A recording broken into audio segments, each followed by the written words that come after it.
Hey, hey, hey. Happy Thursday. Come on in. Pull up a chair. The Gaming Gang Dispatch is in the air.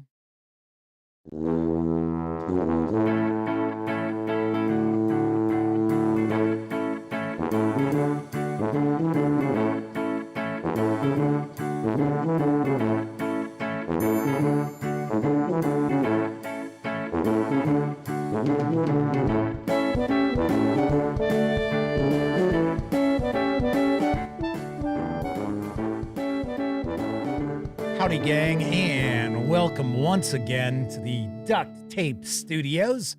I'm Jeff McAleer, your host here at the Gaming Gang Dispatch, brought to you by, not so surprisingly, thegaminggang.com, of which I happen to be the founder and editor-in-chief. So welcome aboard, everyone. Tonight is Thursday, March 5th, 2026. This is live show 1296. Sixes are wild. Sixes are wild tonight. If you're new to the show, not familiar with what's going on, you're kind of wondering, what the hell is all this? Keep in mind, super casual around here. We're just hanging out, talking about the latest in tabletop gaming news. We skew very heavily into role-playing games, and at least in this iteration of the dispatch, I'll normally tackle a topic related to our hobby. Maybe we'll do an AMA, or maybe I'll just sit back and chew the fat with chat after I share the news. But tonight we will have a topic.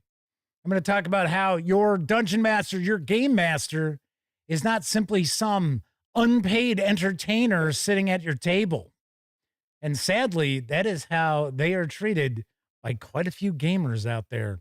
We're going to discuss, but first we're actually going to be talking about the news this evening. Of course, when you're not watching videos on the Gaming Gang channel, be sure to visit gaminggang.com for all the latest in tabletop gaming news, reviews, and a whole lot more you are not going to find here on YouTube. In fact, stay tuned. I've got a new review from Sammy popping up. I don't know if I'm going to get it up there tonight or if it'll be tomorrow, but it is on the adventure collection for Legend in the Mist from Son of Oak Game Studio. So we'll see. We'll see what's going on with that. Yes. And then, of course, because this is a live show, there is chat available.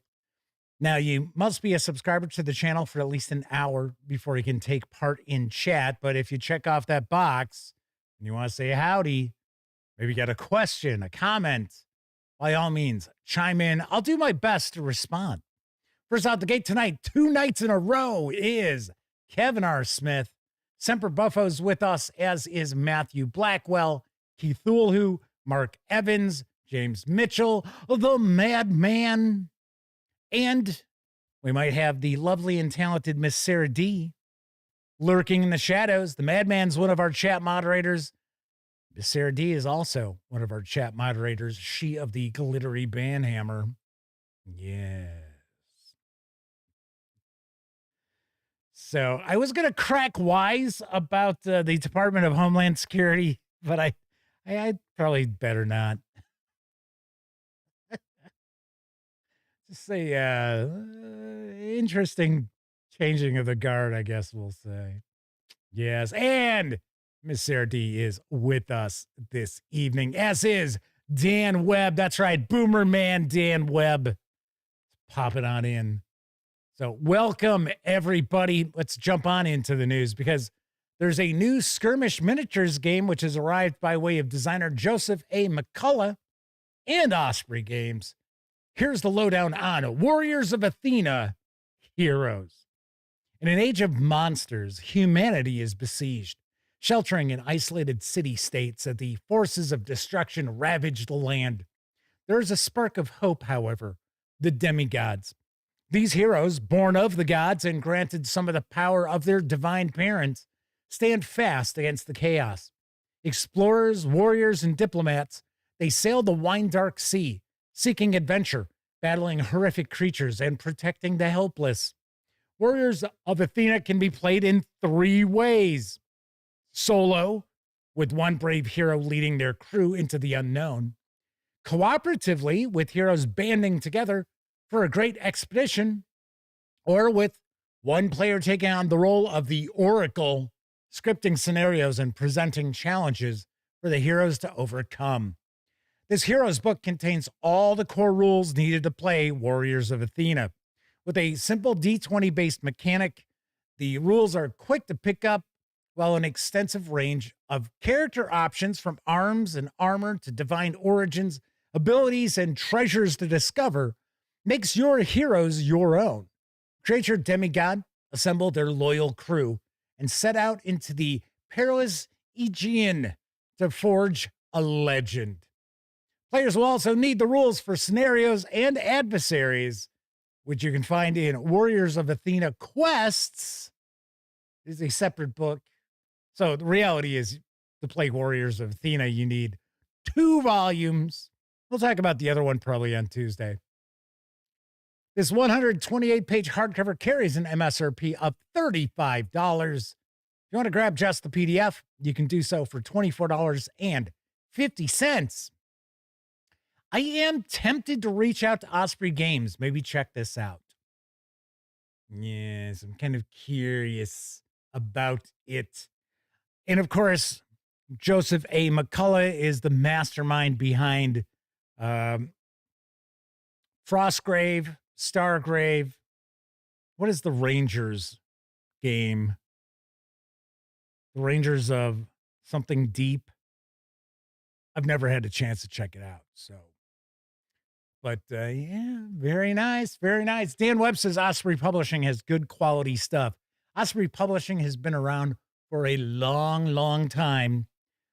Historical miniatures gamers are very familiar with Osprey Publishing because they were the go-to for uniform plates when you're painting up troops and things like that. So yes, Osprey Games came along. It's been about 8 years. Right about when I started doing the live streams. I can't remember how long ago I started doing the live streams. Which is weird because for some strange reason, in my recommended videos all the time, I get the first test stream as a recommended video. And it's like, it was just a test stream. Why do you keep popping that up there? I think it's got maybe less than 50 views in total. Yeah, what can you say? Grim Shady 2, the Revengeinator, has joined us. Very nice. Welcome back. Kathy Evans has also popped on in. So chat is off and running as per usual.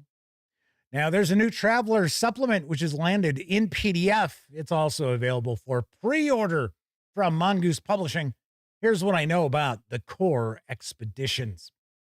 An ancient's device sparked the Core Expeditions, journeys that would take the Zodani closer to the galactic core than any other known civilization.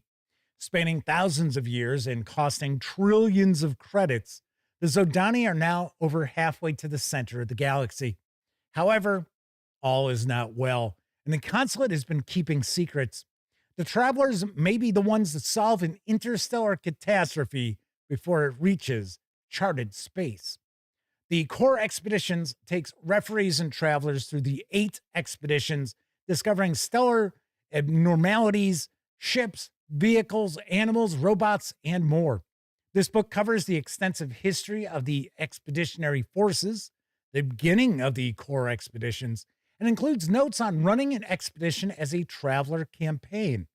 At the heart of many traveler campaigns is the desire for exploration, to seek out new worlds and meet new peoples. The Core Expeditions allows you to do just that, taking part in any expedition, including those that have spread throughout the path coreward like water bursting from a dam.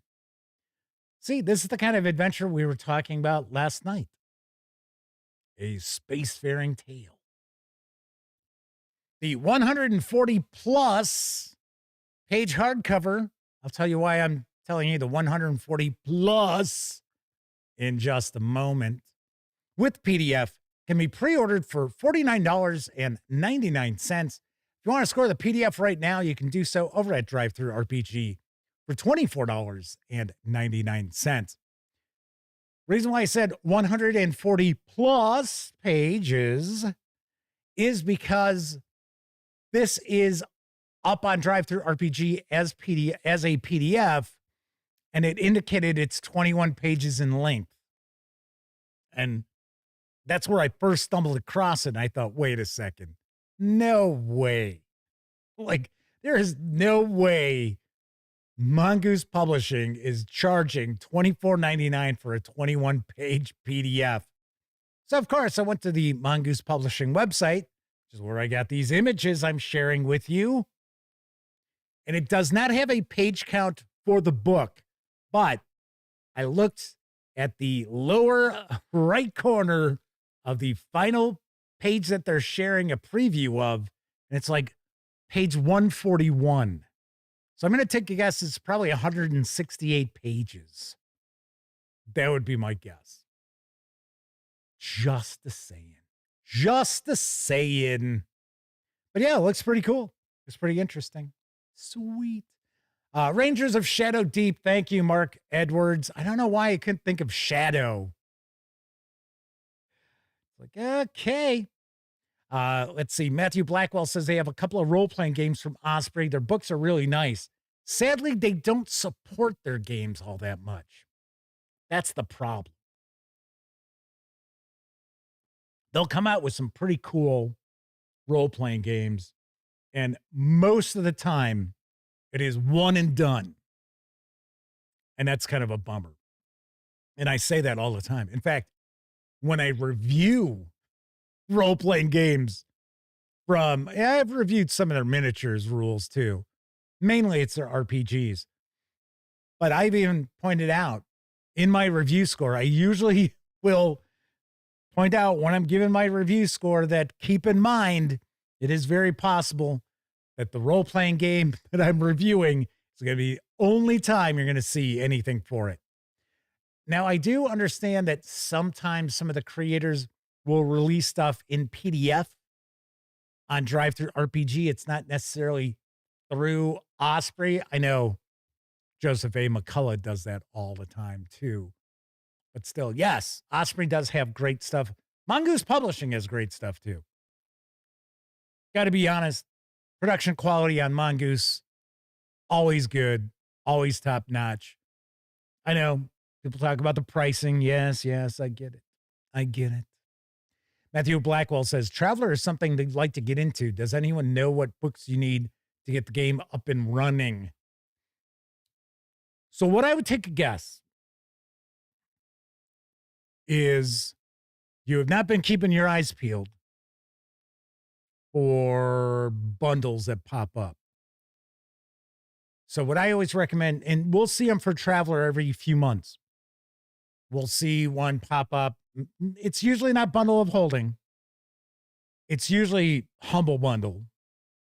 And I know we have seen, well, at least for the first two editions of Traveler, we saw a Fanatical bundle, which I'm going to be talking about a Fanatical bundle in just a second.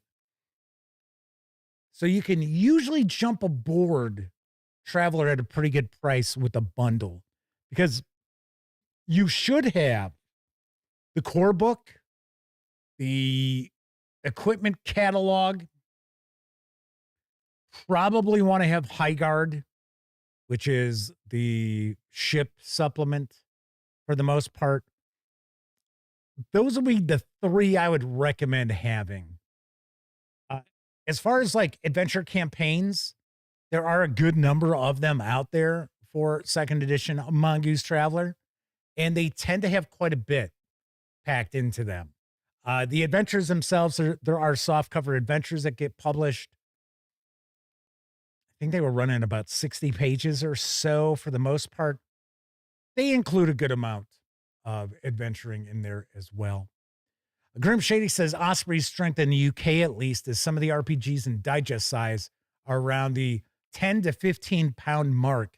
Yeah, here in the US, it's always, well, okay, I take that back because they just had a book come out prior to this. It was $38.50.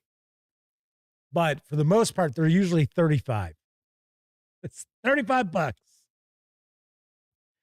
Matthew also points out that Jackals was supported a bit. Yes, it was. It was supported for a bit. And then and it was pretty good swords and, well, I guess, yeah, swords and sandals, I'll call it. Not real heavy into the fantasy aspects. I mean, you could have made it a little bit more fantastical, but had a real historical vibe to it. Mike is joining us. Yes, Mike from Utah. Kevin King is also in the house. Good to see everybody. Dan Webb says almost 170 pages. That's my guess. I do know it's at least 141. That's all I could tell you. Some discussion of Cepheus Engine as well, which is built off of Original Traveler. So somebody in chat who knows far more about Cepheus Engine, probably Kevin R. Smith, can explain what the differences are, because I don't personally know. From what I have seen, it looks like Cepheus Engine tends to skew towards, now I could be wrong here, but it does seem to skew more towards military, role-playing, action. But as far as mechanical differences, I don't know. I really don't. All I know is that it's supposedly built off of first edition Traveler, whereas Mongoose Traveler is also built off of that, but a little different. There's some tweaks to that as well. All right. So Kevin King says, or if your wife is mean and won't let you buy Traveler, you can run Cepheus. JD Sewell is also popping on into chat with us tonight.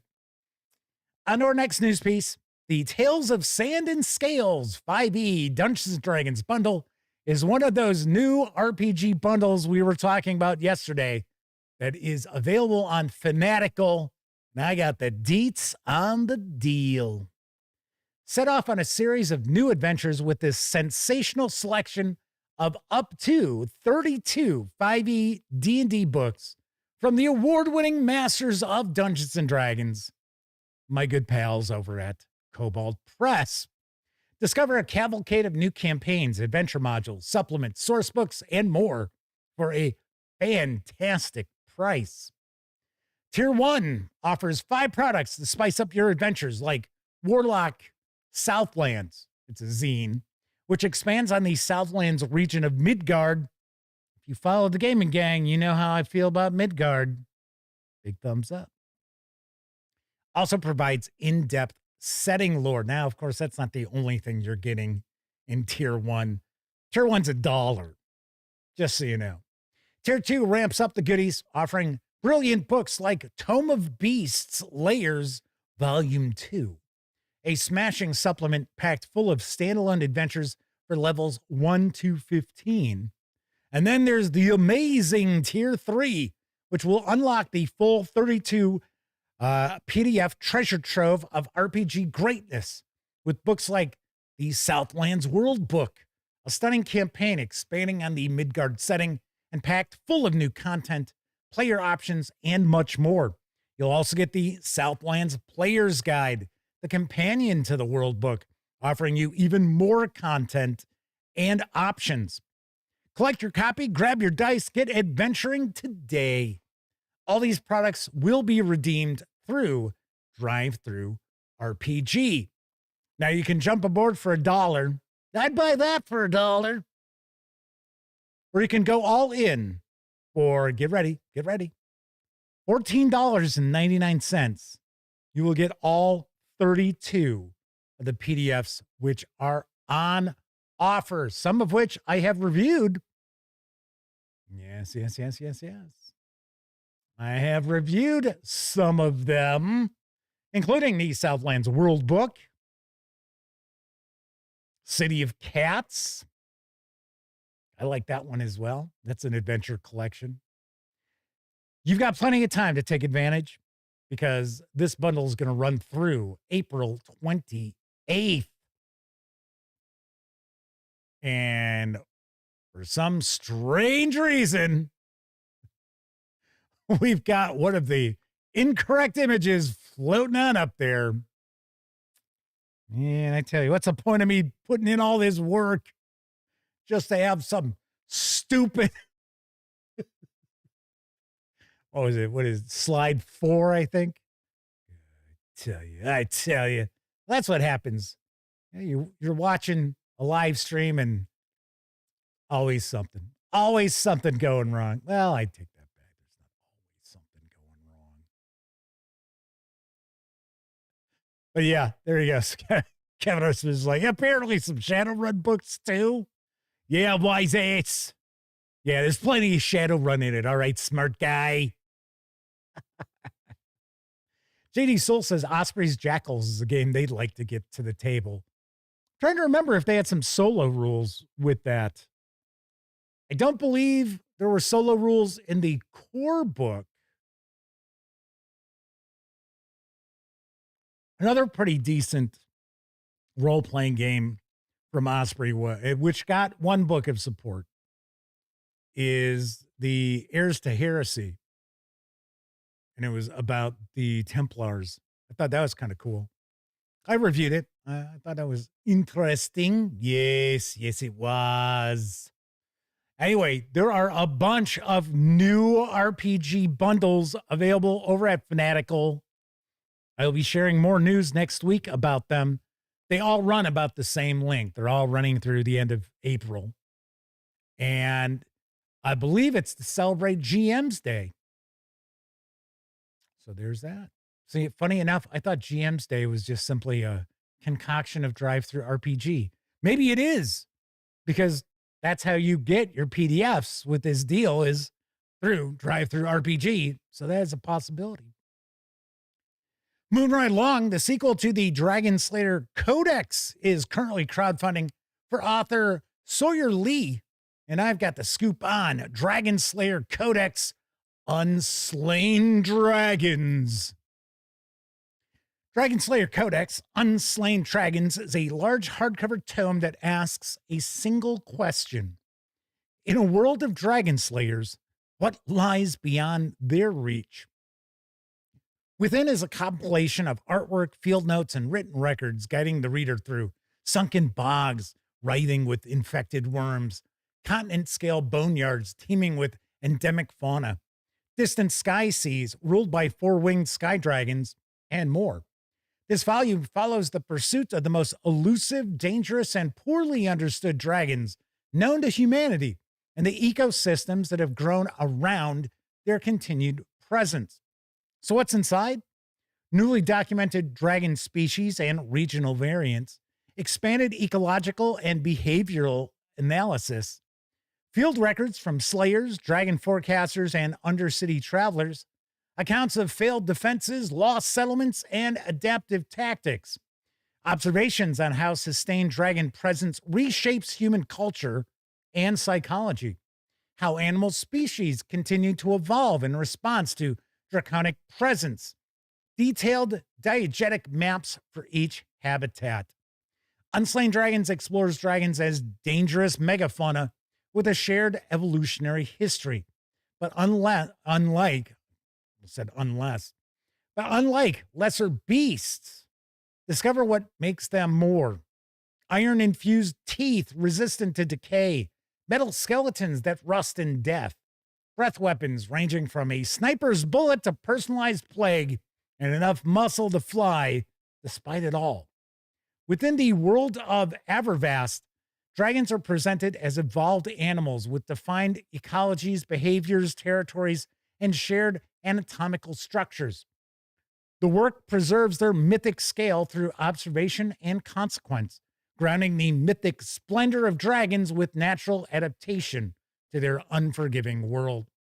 Unslain Dragons brings the world of the Dragon Slayer Codex into play for the first time because inside are fully realized stat blocks for select species from the volume, designed for 5e compatible systems and ready for your campaign.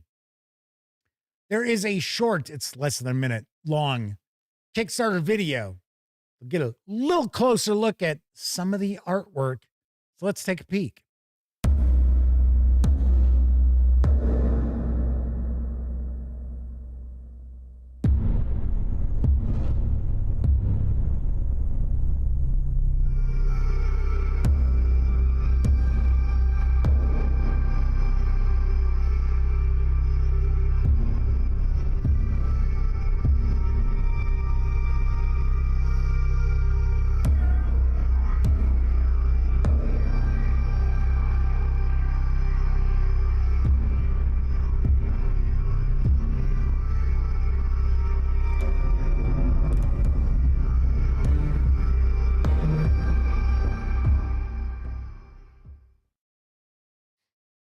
The Kickstarter project is actually past the 400% funding mark. You can reserve a copy of the hardcover with PDF for a $55 pledge.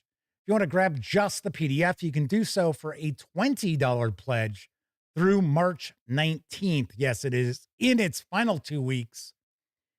Pretty quick turnaround because the expected fulfillment is this September. Gotta say, looks really nice. I think its main focus is as a reference book, like an art book and stuff. But it does have the 5e stat blocks. That's why I'm including it in the news. Well, it's also very cool looking. So, full transparency. There were very few images I could find. Well, actually, there were none that were a good size for this volume. So I am actually sharing images from the first volume, the Dragon Slayer Codex. So this is like the sequel, the follow-up to that book. So there you go. There you have it. All right, let's see a few more people popping into chat. We've got Agile Monk, good friend of the show, joining us tonight. We have Graph Paper Architect, who I believe might be a first-time visitor here in chat. So welcome aboard. Thanks for joining us. And let's see, anybody else? I don't believe so. Oh, DB's popped in. I think, I think DB's new to chat with us. Good to see you back again, too. Who was talking about Troll Lord Games? Taking a peek. There you go, Matthew Blackwell. Kind of excited. Troll Lords has their Adventurers backpack just hit their store. You know, weirdly enough, it's back to that I hear nothing from Troll Lord Games. I interviewed Chuck. I interviewed Steven, both at Page. And those were actually interviews that people got to see. They weren't like the first day when I've asked multiple times for those video files because they couldn't get the stream going. And no one ever sent me those files. So I was like, whatever, I'm done. I'm done trying to get it. But anyway, that's it. I haven't heard anything. So I don't know. I don't know, gang. I know Agile Monk kind of got involved last time that there was a radio silence, but just went right back to being the same thing again. So I don't know. One thing I will say, we do have plenty of other publishers we can talk about. So it's, you know, anyway, there's some discussion about champagne. Yes, and it must be produced in the Champagne region of France to be called champagne. That is true. Yes, cognac's the same way. So DB said there's a competing stream by the Robert E. Howard Foundation, but I'm true to the gaming gang. Well, thank you very much. Plus, you know, Robert E. Howard's been gone for a while. DB says, I thought you mended fences with the Troll Lords. I thought so.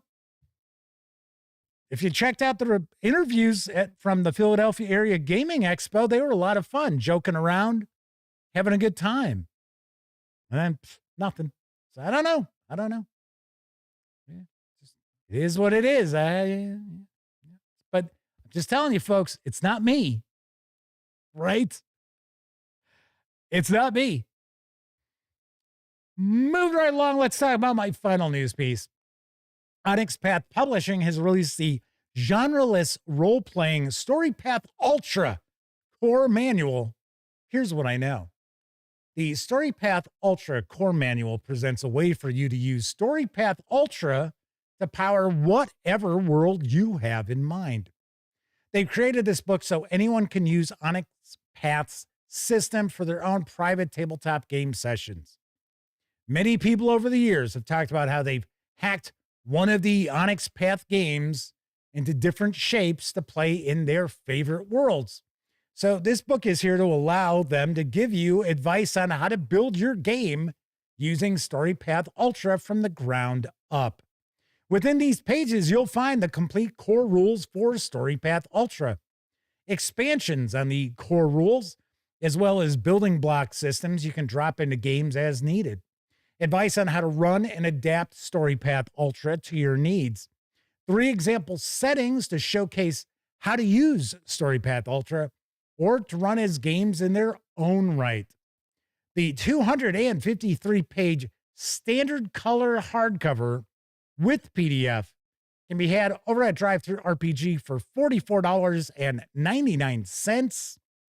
If you want to get the premium, I believe, if I remember correctly, it's $69.99 or $64.99. But if you want to just grab the PDF, you can do that for $19.99. All right. So Matthew Blackwell's talking about Troll Lord Games. They've been really busy with new books, selling the land they bought, tiny little staff. I know they keep going back and forth about printing. That was something we kind of talked about at Page. DB says the Robert E. Howard Foundation is doing a fundraiser to save his house. Oh, wow. Hopefully they're able to pull that off. In fact, you know what? Let's just wrap up the show. Let's all go over there.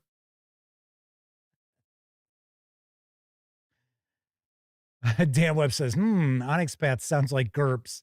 Far lighter than GURPS. I will say that. All righty. That is it for the role-playing and miniatures news tonight. Of course, I did mention Drive-Thru RPG a few times. Don't forget, the gaming gang, thus the Dispatch, is affiliated with the One Bookshelf sites. So if you're going to go visit Drive-Thru RPG, Dungeon Masters Guild, Storytellers Vault, Wargame Vault, any of the numerous One Bookshelf sites, please stop by thegaminggang.com first. Click on one of our banners. That way, if you happen to make a purchase, I get a 5% commission, and all those commissions really do add up. Help keep the gaminggang.com website around. Really do. Really, really do. Of course, if you like the video, by all means, give it a quick thumbs up. If you're enjoying the stream, give it a like. You know, you get that little thing, the live, what the hell they call it? It's something like live interaction or something, because I guess YouTube's making a big deal about that now. They're always changing the goalposts. They're always moving the goalposts on everybody, but, you know, I don't know. Anyway. If you like the Gaming Gang, if you dig the channel, if you find this to be a valuable resource, hell, if you just like what we do, there are a couple of other ways that you can support the outlet. First, by making a one-time donation by way of PayPal. Hell, you can buy me a 2-liter bottle of soda.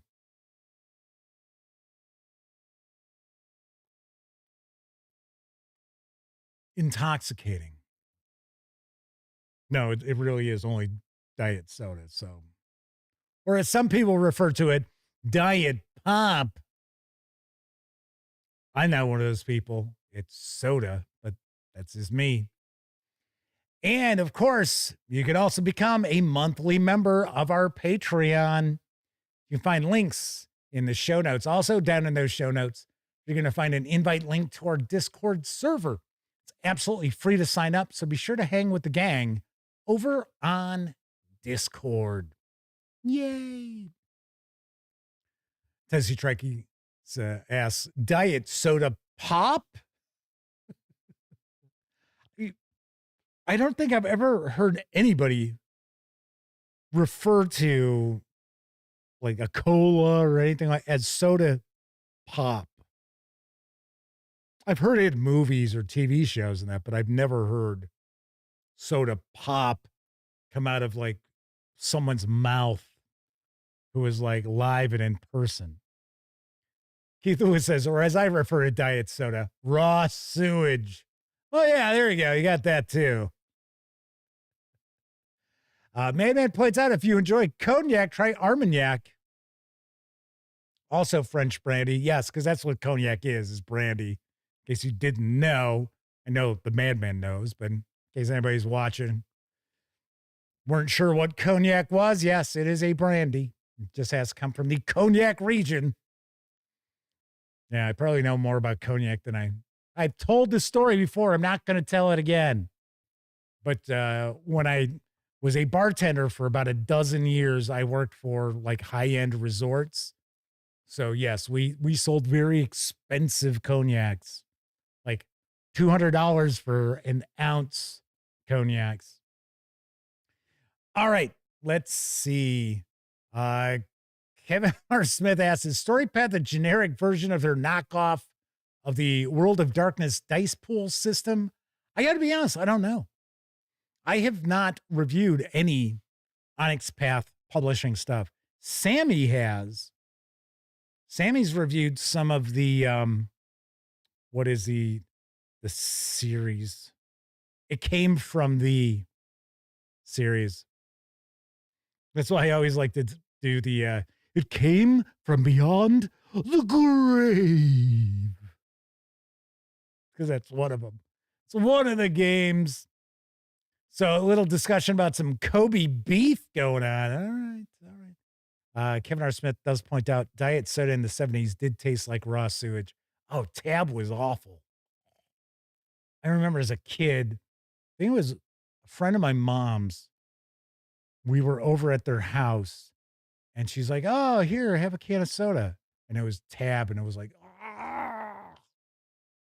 oh my God. You can taste that saccharin. It's delicious. Delicious. Tessie Trekkie says, yeah, StoryPath is an evolution of the old Storyteller series. Some discussion about Fanta. I haven't had Fanta in forever. I think Fanta's soda that you find at like dollar stores, or what are they now? $1.25 stores.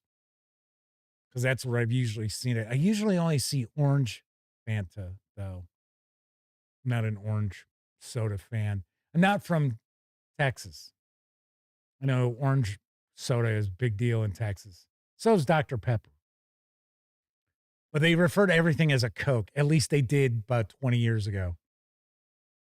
When I was hanging out with somebody in Texas, it's like, yeah, if you wanted like an orange soda, you would ask for an orange Coke. It's like, all right. Keithula said says they had a dream once about an ocean of orange soda. It was a Fanta C.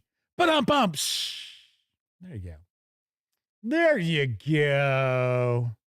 Yeah, DB says the 5 and dime now means $5.10. RC Cola. There you go. Diet Right. That's what I would drink all the time because no sodium, no caffeine. Good luck finding it now. They don't even have it in the Walmarts in my neck of the woods anymore. I'm like, oh, damn it. Never fails. Never fails. Something that, you know, you like, you dig a lot, and it's like, yeah, we're not going to make that anymore. Screw that. Jeff likes that? No. We're done with that. All right. Anyway, I was talking about becoming a member of our Patreon. During the live shows, I always like to thank our Patreon members. So, big tip of the cap to Kaval, Kevin R. Smith, Talzak, Sean O'Donnell, Herman Lutman, Gustavo Cavalho, Matt Weiss, Kevin King, GameCat, RPG Munch, Tier 2 DM, Pete Strakulich, Dan Webb, Tessie Trekkie, Agile Monk, and the Madman. Quite a few of those folks are hanging out with us in chat tonight. So, thank you kindly. All righty. Kevin R. Smith says, Fanta had a major PR disaster in Germany when they tried to invoke nostalgia for the days of its creation. Oh, God. All I needed to see. I know where it's going. The 75th anniversary, because Fanta was created during the Nazi era. Yeah.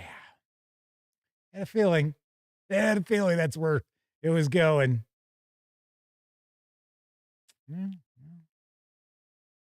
All righty. So tonight, I am going to pontificate about how game masters and dungeon masters are not simply unpaid entertainers sitting at your game table, which I know a lot of players out there think that's what the role of them happens to be.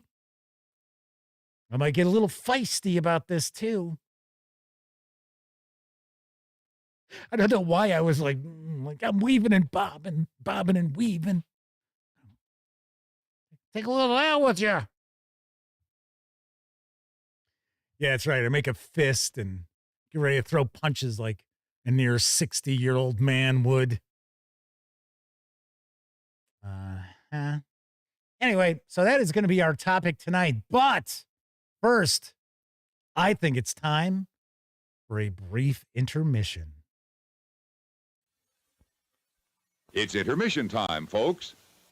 Time out for a delicious snack in our sparkling refreshment building. Every item a fresh, appetizing taste treat.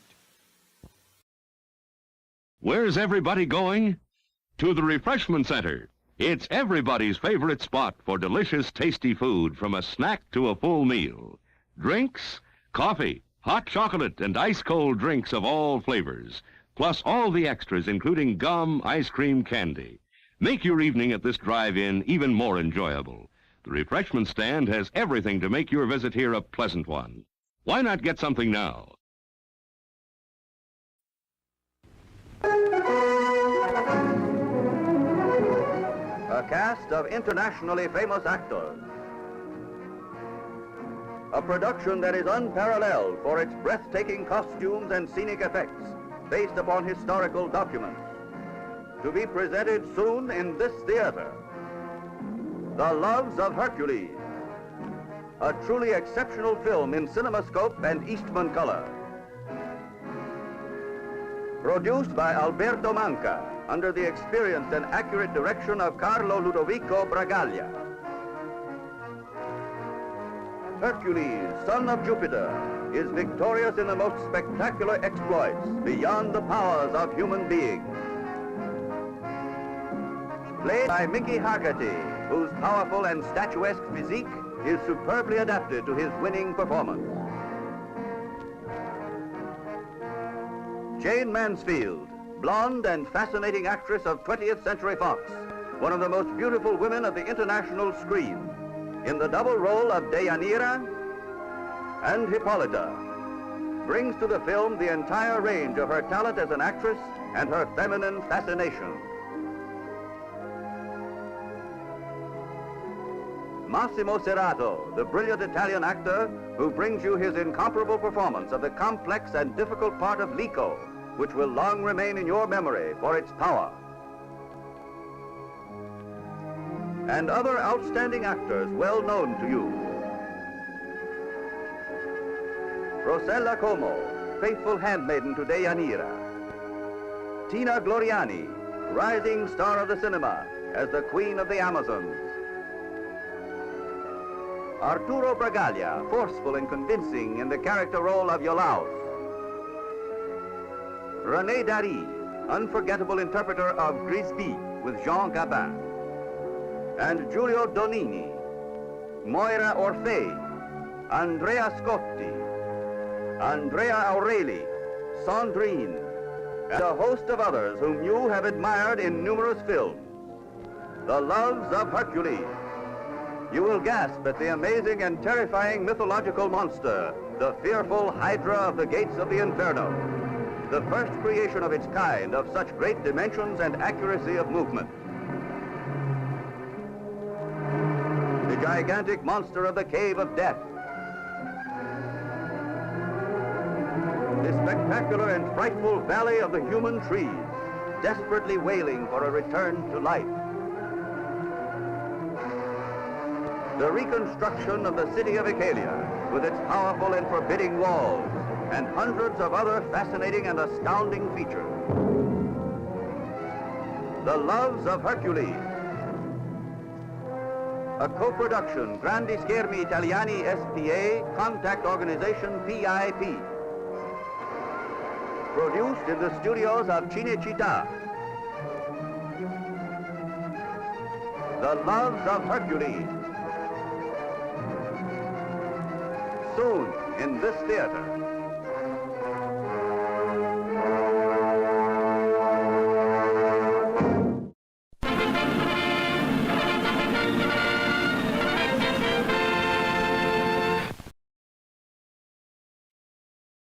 I bet there was one point you were sitting watching that trailer thinking to yourself, are they going to read every extra's name from this film too?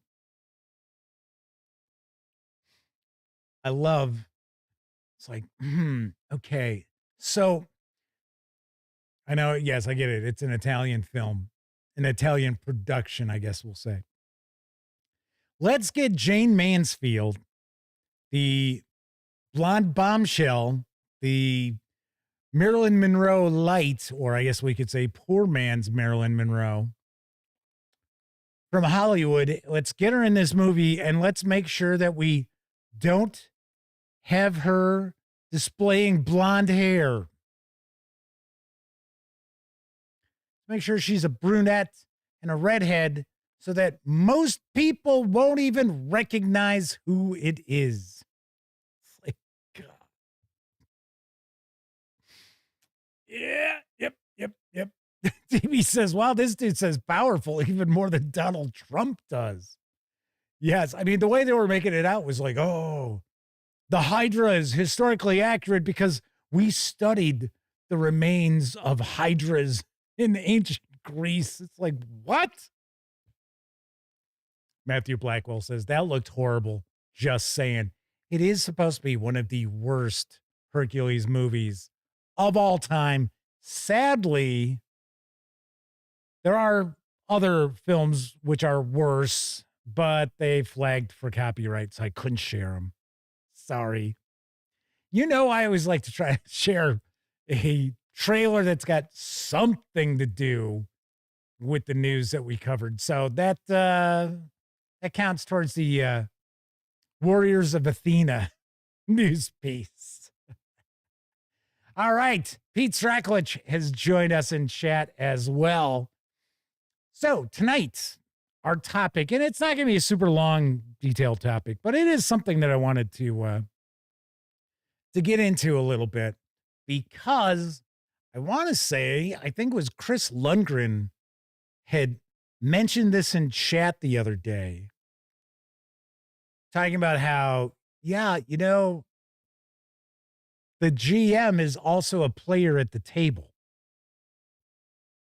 And I got to thinking, because I've heard, and I've actually experienced it a little bit myself, not terribly, but a little bit.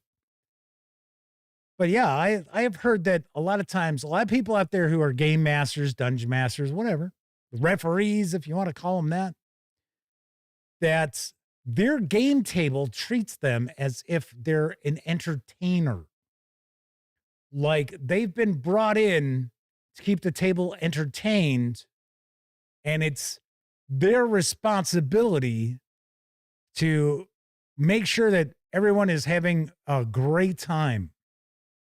And it's like, it's only their responsibility. No one else at the table is responsible for everyone having a great time.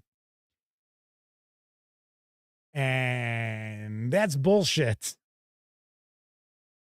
I'm not saying that people saying that, hey, that's how they're treated is bullshit. I'm just saying being treated that way is bullshit. Because it is everyone's responsibility at the table to make sure that when you're playing role-playing games, that everyone's involved, everyone's having a good time. But I do understand the feeling, because there have been times where I go to run something and it's okay. So I'm setting the scene. What are you going to do? And then it's just blank looks. It's like it's a deer in the headlights. And it's like, you got 4 or 5 players sitting there. Come on, somebody come up with an idea. Or it's a situation where you've painted a picture. What do you do? And then you get like a 1-word answer. And then the question you asked was not a question that would lead to a 1-word answer.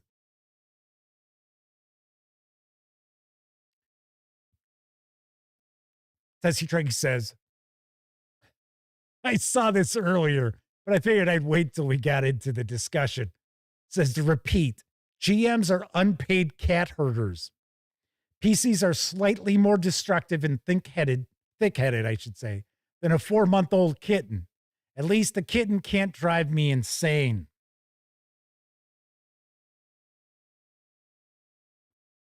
As Abraham Lincoln once said, it's like trying to shovel fleas in a barnyard. And then it's kind of true.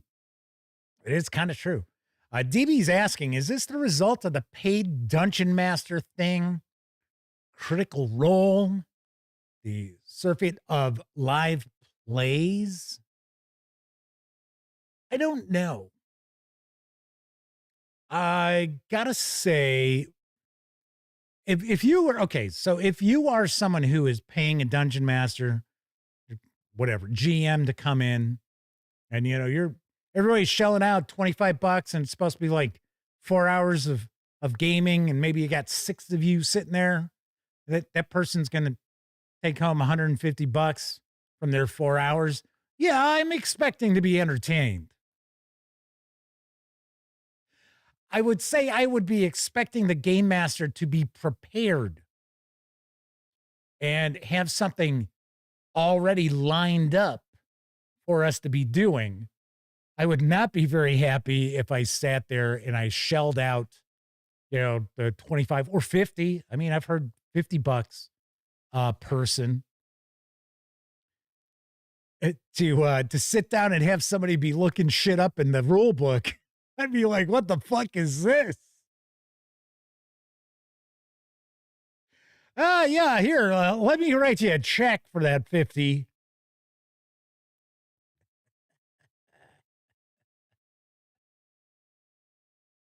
So Kevin R. Smith says, obviously role-playing games aren't passive entertainment. No, you don't sit there and stare at it.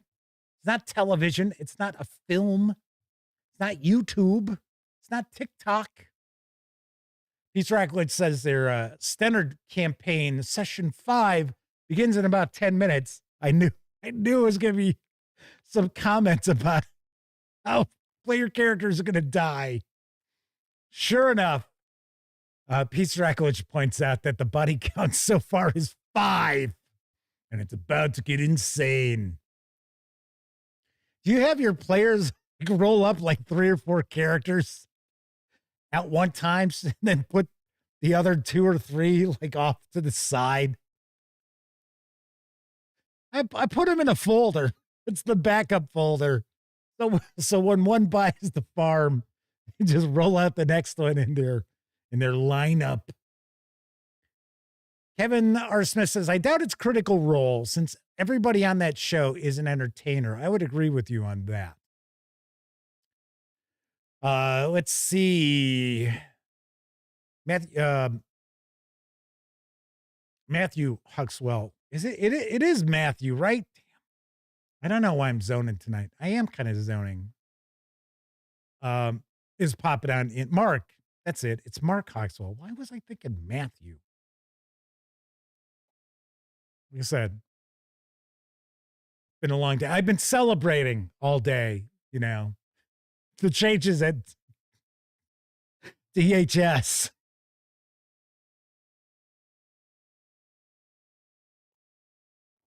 Tessie Treggy says they pay $15 a week for their games, but that's the room hire at their friendly local game store.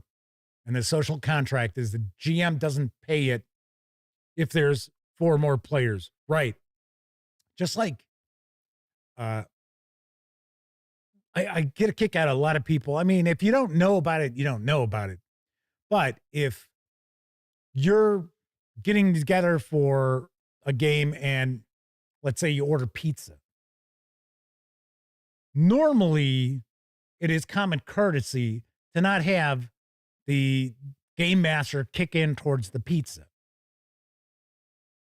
It's normally how things work. Now, if it's 2 people playing, well, yeah, then they kick in towards the pizza. But if it's a group of people and you're ordering pizza, yeah, it's usually the GM doesn't have to pay. Nayman says, should be no surprise that they have about 20 backup characters planned out to level 20, all in Excel. You might have a problem. So Kevin points out you were thinking of Matthew Blackwell. Yeah, that's probably it.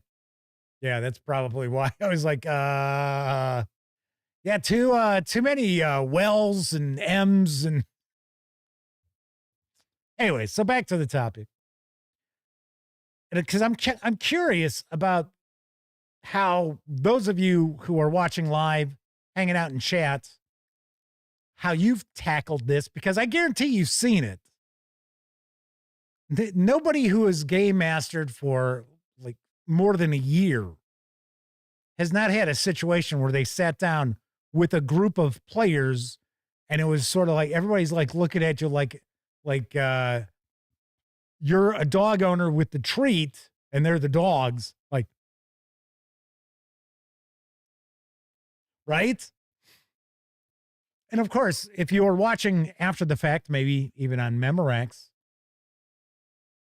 contribute in the comments section. Let me know what you think as well. But,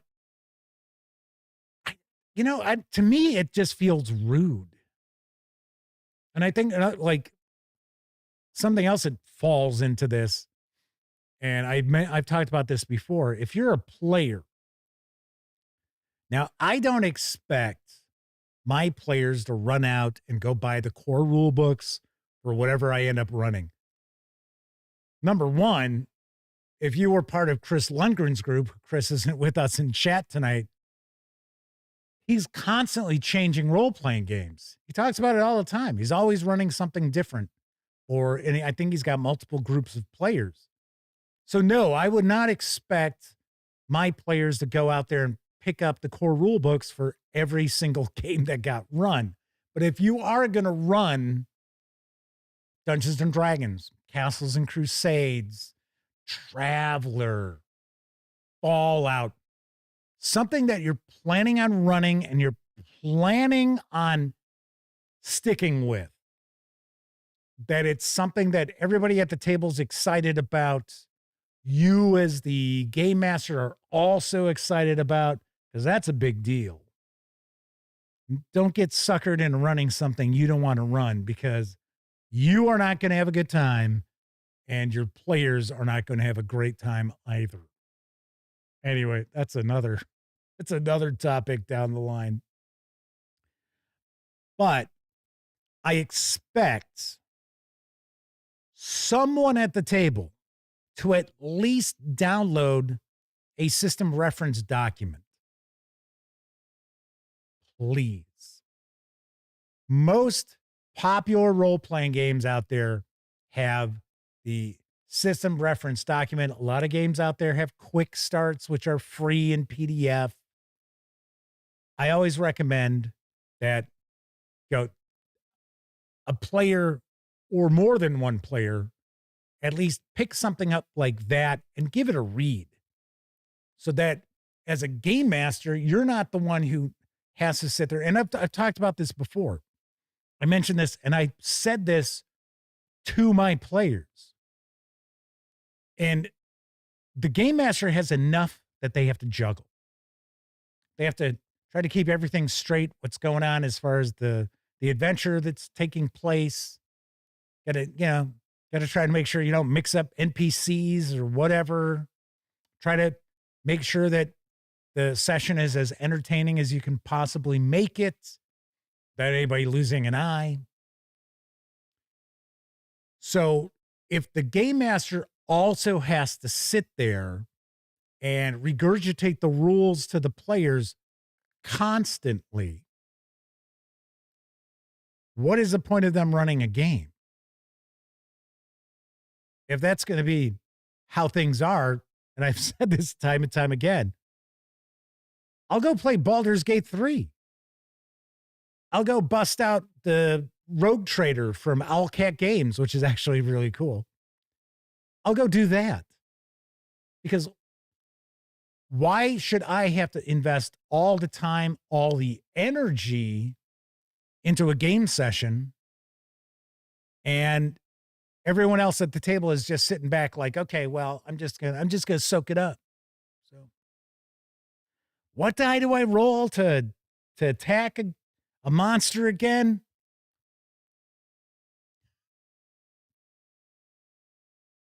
Which one is it? I mean, I understand when people first learn role-playing games. You know, if you're sitting down for your first experience with the role-playing game, and you got these weird, silly dice in front of you, and you're like, okay, well, I've seen these kind of dice before. The hell are all the rest of them? Especially if you're busting out like Dungeon Crawl Classics or Mutant Crawl Classics. And then on top of the other crazy dice, you got the Zaki dice, right? I understand having to sit there and kind of get a better understanding of what these dice are. So if somebody says, oh, hey, I need to roll an 8-sided die. Okay, so it's going to take a moment for a newbie to understand what that is. Now, of course, there are ways out there. You can print out little sheets that have all the dice, and you can place the dice on that sheet for them. They do that Zaki dice. It's not a sheet. It's like I've seen it where it's like wood, where you just drop each of your dice in there, right? But if you're sitting there and you're in your third or fourth session of running a game, and combat breaks out, and you got players asking, so what die do I roll? It's like, seriously? Invest some time and energy on your part. That I find super frustrating. Immensely frustrating, because it's, it'd be one thing if you're twisting people's arms to run a game. Oh, come on, just come on. But normally it's people like, yeah, when are we going to play again?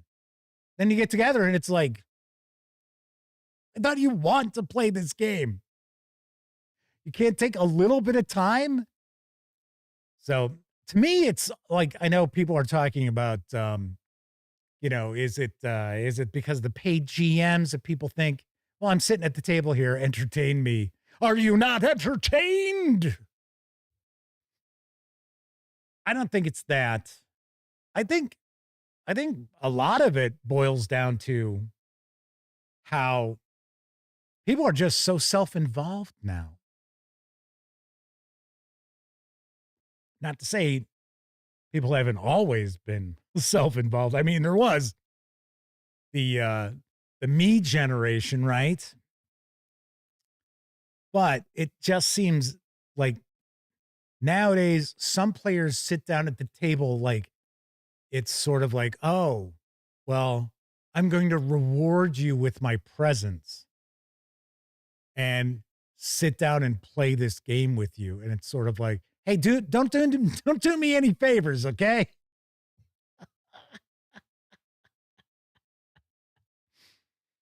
All right, let's see what chat's got cooking here. Tessie Trekkie says they kick in for their pizza because they like pineapple chunks, which makes them heretic exterminus to all their players. Yeah, you'd be ordering your own pizza with my gang, because none of us are pineapple guys or gals. Tessie Trekkie says, I've seen it happen once as a player when another player really just wasn't clicking with the game. That happens. I understand that. That something just doesn't click. They're not having a good time. I get it. That I don't find an issue with. I would find an issue with it if they continued to show up for the game sessions and continued to just sit there not having a good time. To me, that'd be like, it ended up with him shirt fronting the GM. I'm not familiar with that term, because he was bored. Pizza Racklich says a few of their new players, they've had to go over metagaming, not instructing other players on their turns. Yeah, that's ridiculous too. And actually role-playing, all friendly advice in prep for a larger crowd. Yes. Now, I never have a problem with people sitting there going, hey, have you thought of doing maybe this? Because, sometimes you have players who have a better understanding of what the capabilities of another player's character might be. So I don't mind that. What I mind is if it happens all the time. Kevin King says, encountered this last summer, stopped the game, told the players this is not how it's going to be. Have not run a game for them since. Yeah, because your time is valuable. My time is valuable. At least I like to think so. I'm self-absorbed too. God damn it.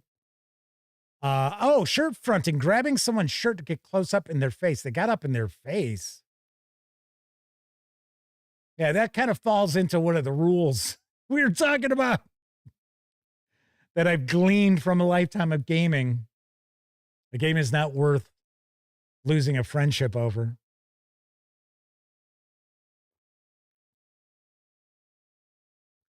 Pete Reichowitz says, I feel it, Jeff. I'm working with your lesson number 1 from Tuesday's show. Kathy Evans says they have a copy of the book to look up the answers. Sometimes we have 2 people who run the same game. That's cool. Danny says they made trays with labels for their players' DCC dice. Yep, that's not a bad idea. That is not a bad idea. You know what I think? I think Elliot picked one of those up. And then he has a 100-sided die. And he's got like nowhere to fit it. It's like, well, that's not a Zaki die anyway, man.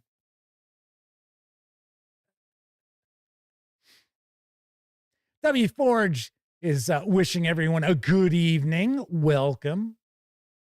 Man says, I feel fortunate 1 or 2 other players pick up players' guides. Always help out players that have questions so I can focus on game mastering. Yes, well, Man's got a good group of players. I'm not saying my players are terrible. It's just, I know everybody's busy. The days of, hey, we could get together multiple times in a week and play 6, 8, 10 hours. Those have gone the way of the dodo. But it, just like I'll hear people talk about, just didn't have any time to take a look at the rules. And it's like, God damn it. I know you are online every night for 2 hours playing some MMORPG. So don't tell me you didn't have time to look at a rule book for a few minutes. So that's something else that kind of sticks in my craw, I guess I will say, is when gamers will lie, and it's obviously a lie. You might as well just say, well, my dog ate the rule book. It's like, uh-huh. DB says it takes 20 minutes for that 100-sided die to stop rolling. Even then, you can't tell what the number is supposed to be. Yeah, I have that with like a 30-sided die. 30-sided dies aren't all that easy to see exactly what number it is. I can only imagine. I mean, I've seen 100-sided die up close. I have no interest in owning one. It's like I'll just go buy a softball. It's like whatever. Keith Lewis says the golf ball 100-sided die. Oh my God. I can't even imagine trying to read that. It's called a Zakihedron.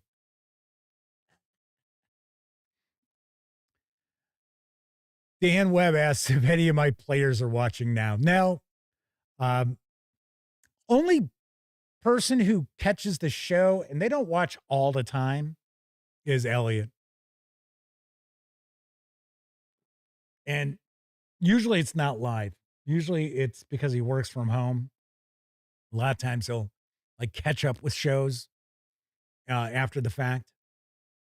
But no, none of them would be watching this. Summer Buffo says some of my players are not fans of reading much of the rules. And I understand that. I'm not saying that people have to sit there and they have to, oh, look, hey, this is a 400-page core rule book. Knock yourself out with it. No, all I'm saying is after a certain point in time, your players should have the common courtesy to you as a game master to have at least picked up a little bit of what's going on and how the game works. I don't expect them to study it. If they would like to take it upon themselves to get a better understanding of the game, well, thank you, Jesus, right? But no, I don't expect the players to be sitting there, studying rule books or anything like that. I do expect the players to be sitting there during the third session of a game and understand what dice need to be rolled or what their weapon's damage is or how to find out what their modifiers are if we're talking about like a D20, right? On attacks. What is their armor class? Things like that. Like that I expect them to have a clue. At least how do you find it on your character sheet?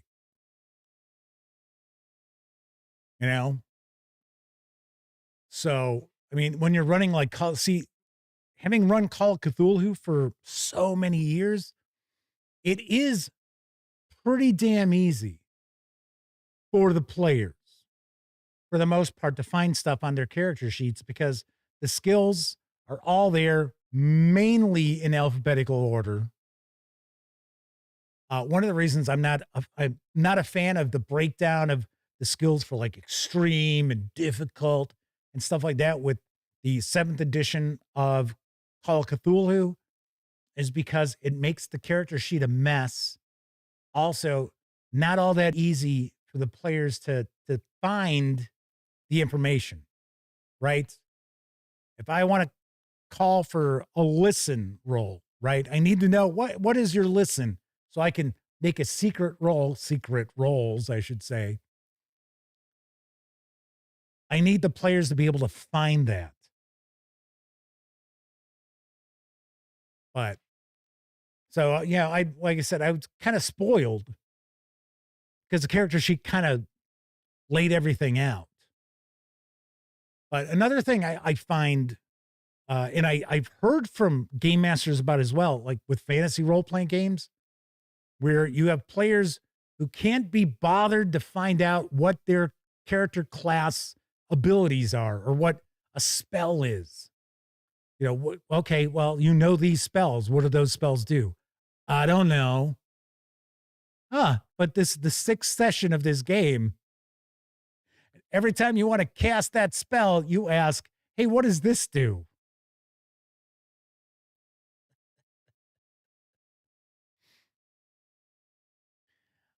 Let's see. Ravenclaw74 is with us. Here's an idea, an RPG that uses a magic 8-ball. Yeah, that would be, how many answers were on the magic 8-ball? Weren't there like 14? There weren't a ton. You're like, yeah, okay, let's bust it up. 14-sided die. Tesco Love is also with us in chat. Says, I remember seeing a D100 with liquid in it. So the bubble showed the number rolled. Wow. Peter Racklich says, I prefer the percentile over the golf ball. Yeah, I agree. Well, it's what we grew up with. So I completely understand that. Let's see. Sedated Man is with us. Says, it depends on how different a game is from what we usually play. See, like I'd said previously, if it's a new game, if it's new to everybody, I completely understand. Everybody's learning the game, not a problem. It's when it's your third, fourth, fifth, or more session. Everybody's getting together and you still have players who do not know the most commonly referred to sections of their character sheet and stuff like that.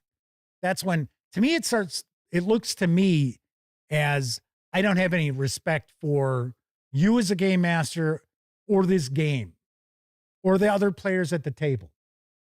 That's how it strikes me. So Chris Lundgren's popping in, but they are sick.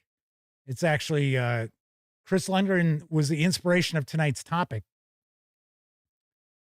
Let's see. Matthew Blackwell says, I'd like to have a D100 just for novelty's sake. I've kicked it around buying one. I haven't actually kicked a 100-sided die around. I've thought of picking one up. And I'm like, really? I don't know about that. Big D20s are nice because they're more readable. Which reminds me of the Pirate Borg starter set. If you have not checked out the review and you have not gotten into the running to win this starter set in Shrink, as well as Down Among the Dead, by all means, please do. I will be announcing the winner on the Monday, or not Monday. Why do I always start to say there's a show on Monday? There's no show on Monday. On Tuesday's show, which will be the 10th. So you have to check out the review to find out what the rules are for the contest. But speaking of big D20s, big chunky resin D20s in this, I like them a bunch. Let's see. What else we got? Dan Webb asks, other than how to play, when do players not playing bug you? Well, I think that all kind of falls under this topic. Your game master is not an unpaid entertainer sitting at your table where it's like, okay, well, entertain us. So I've never really had players not play. I'm trying to check the old memory banks here. Off the top of my head, I can't think of a situation where I've had situations where the players were really rusty because we hadn't played something in a long time. But now I've never had a situation where the players were just kind of like sitting there, swiping through their phone, stuff like that. Because for one, I tell them right off the bat, no phones. So if they want to put it on vibrate and put it in their pocket, that's fine. If they have a spouse or significant other that's got to get in touch with them, what have you, yeah, that's fine. But no, set the phone out on the table and you're glancing at it. Nope. Nope. But now, yeah, for the most part, everybody, I've had people, they try. So there is that. So I'm glad we've got that. But thing is, sometimes they don't try hard enough. Right.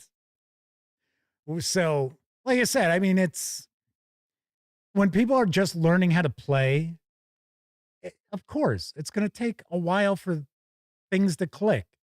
Completely understand that. But once they've started to click, I do expect people to at least remember how things clicked. It's not like you're playing once every, 3 months, right? If you were doing that, then I could certainly understand. But if you're sitting there, you're playing, I mean, I've heard from game masters where they get together every week.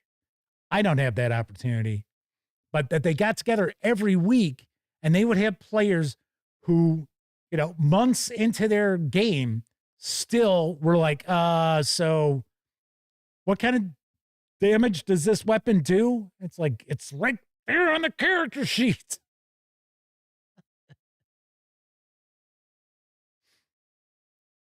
All right. So Chris Langner says they've got a D100. It's not practical. It rolls all over the place. Kevin R. Smith said, well, they're actually linear since you're not adding the two D10s, but using them to generate a number between 1 and 100. Correct. I am right with you. Sedated Man asks, do you find that players have trouble shifting between multiple systems when they play various different game types within a week or two? I don't have that problem, sadly, because we don't get together as often as I would like.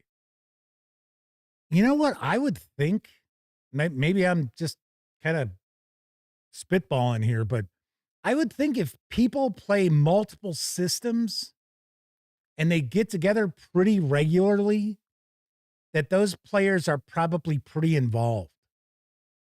And that those players probably take it upon themselves to understand new systems. I'm not saying every single player, but normally when you see people who play that often, even if it's different systems, there might be some carryover where they're like, oh yeah, right. What am I thinking? This is a percentile system.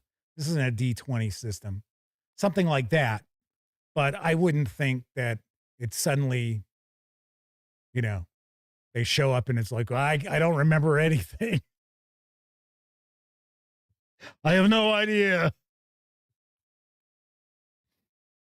Matthew Blackwell says, I get annoyed. I had this recently. I had a player who was going off the wrong character sheet for the wrong game. Yeah, well, don't even know what game we're playing. That's why I have to hang on to character sheets, because I guarantee you, if I don't hang on to the character sheets, nobody's going to have a character sheet next time we get together to play. Dan Webb says, our players not playing were there, and their common response was, I follow. Got to realize some people, I shouldn't say some, a lot of people out there, they just don't have a ton of imagination. Everything's been visual for them pretty much their entire lives. So if I say it a lot, I think to be a really good game master, and probably a player to some extent of role-playing games, you got to read a little bit. And I don't mean read game books. I mean read for pleasure. It doesn't even have to be fiction. It could be historical. It could be, nonfiction. It could be true crime, whatever. But I do think that an exposure to the written word is important. Just like I mention this all the time. A lot of you are probably sick of hearing me tell you this. Listening to old-time radio shows will improve your abilities as a game master. Now, I'm not saying go bust out, like just listen to Jack Benny, although Jack Benny's great.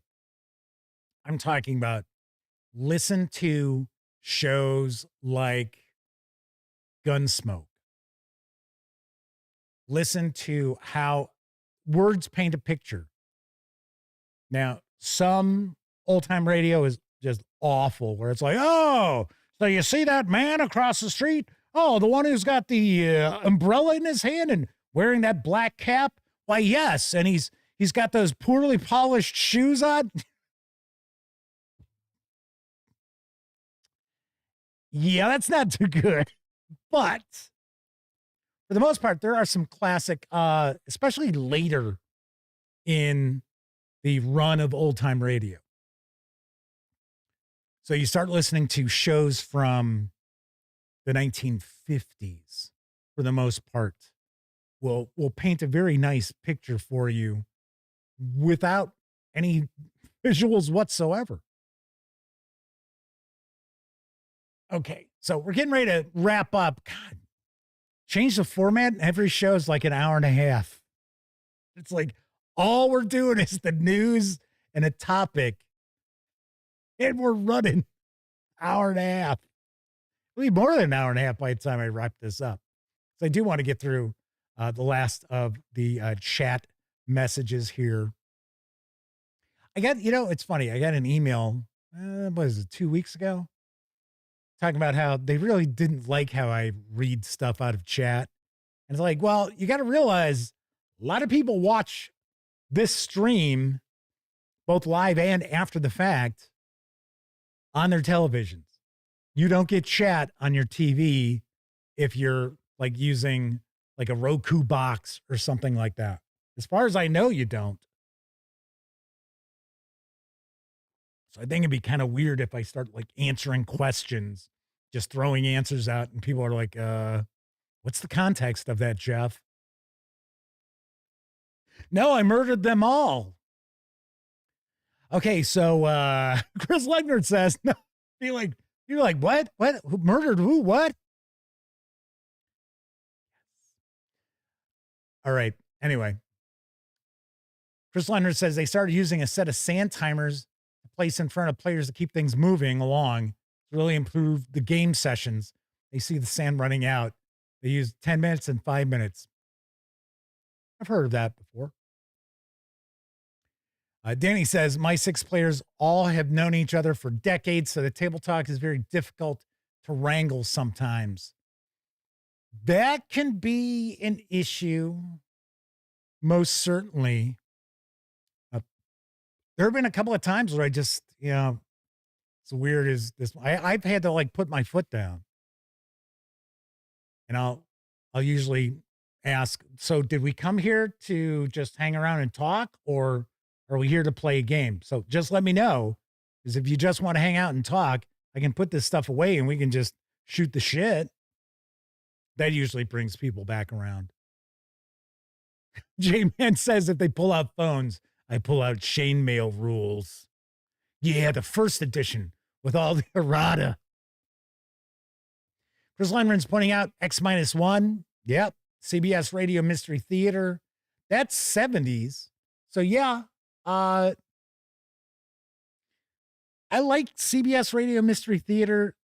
It's real hit or miss as far as the stories themselves, because you figure for the most part, you were getting about 200, maybe 220 episodes a year, because it was weeknights, I mean, they did some repeats in that, but for the most part, it was usually new shows.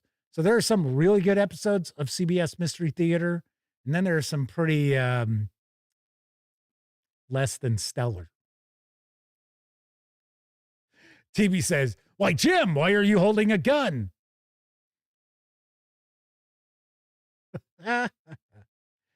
Chris Leonard says, yeah, on Roku, you can actually tap the chat icon. That's cool. Mention of The Shadow. I always like the Orson Welles episodes of The Shadow. It's the first season. And you also have, Agnes Moorehead as Margot Lane during that. So there you have it. So to wrap up, if you're a player out there your game master, your dungeon master, they are not some unpaid entertainer. They're not a clown you brought to the birthday party to entertain the children. That's not how it works. They are normally a friend of yours, and you would like to keep that friendship in as good a shape as you possibly can. So try to treat them with a little, not necessarily respect, but common courtesy, which I know is in short supply these days in a lot of places. But at least try. I don't mind having to explain things to my players if they're trying. Yes, there have been times where someone will ask, oh, so do I roll this die? And it's like, oh my God. And a look passes between another player and I. And they're like, I understand what you're going through. And it's not easy. Hey, that's fine. I don't really have problem children as far as my gang. Yeah, it's just difficult for us to get together as often as I would like. But still, I don't feel disrespected by them. Sometimes I feel irritated by them, but I don't feel disrespected. There are game masters out there who certainly do feel that way because I've heard from them. So if you're a player, common courtesy, try to be aware of what's going on at the game table with the game you're playing. So in a situation where it was brought up in chat, you've got the wrong character sheet for the wrong game, and you're using that as your character sheet. Come on. That's not showing common courtesy. It's kind of like, whatever. Yeah, here's a character sheet. I don't know what it is. Alrighty. So that is it for this time out. If you're watching live, thank you very much. If you watched live and took part in chat, bigger thank you. Of course, it's because you're keeping me company. You're keeping each other company. Going through the news, talking about news, pontificating about stuff. So keeps things flowing along. And I guess if you're on a Roku box, you get to watch chat too. So that's cool, I suppose. Of course, I know a lot of folks out there, you don't have an opportunity to watch live. Doesn't matter what, if you're watching live or on Memorex. Thank you for taking time out to watch any of the videos here on the Gaming Gang channel. I certainly appreciate it. Do want to point out, got a bunch of videos coming up. Remember, I had mentioned March is in OSR month here at the Gaming Gang channel. That's why you see the old school Renaissance related role-playing games behind me. Plus, the granddaddy and another granddaddy right next to it. So they're not really OSR, but you get what I mean. So I've got some of those goodies that I'll be sharing reviews of very, very shortly. I kicked off the month with my review of the Pirate Borg starter set, which is OSR. So that was a pretty good kickoff to our OSR month. So hopefully you'll be checking out those videos as well. Enjoy the rest of your morning, afternoon, evening, whatever time of day it is in your neck of the woods. If you like the video, by all means, please give it a quick thumbs up. Subscribe to the Gaming Gang channel if you haven't. And if you do subscribe, don't forget, ring that bell because it'll not only let you know when the Dispatch streams live Tuesday, Wednesday, and Thursday evenings right here on YouTube at 7 p.m. Central.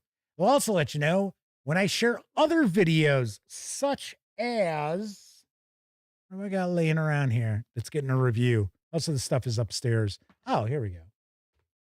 I already showed this earlier. My upcoming review of Down Among the Dead. I think I'm just going to do a review. I'm not going to do a first look. But stay tuned.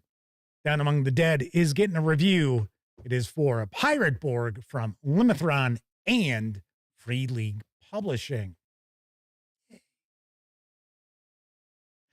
All right. Once again, I'm Jeff McAleer. Thank you very much for watching. I will be back next Tuesday. Hopefully you will join me then. And as always, I certainly hope each and every one of you get to enjoy plenty of great gaming with your gang.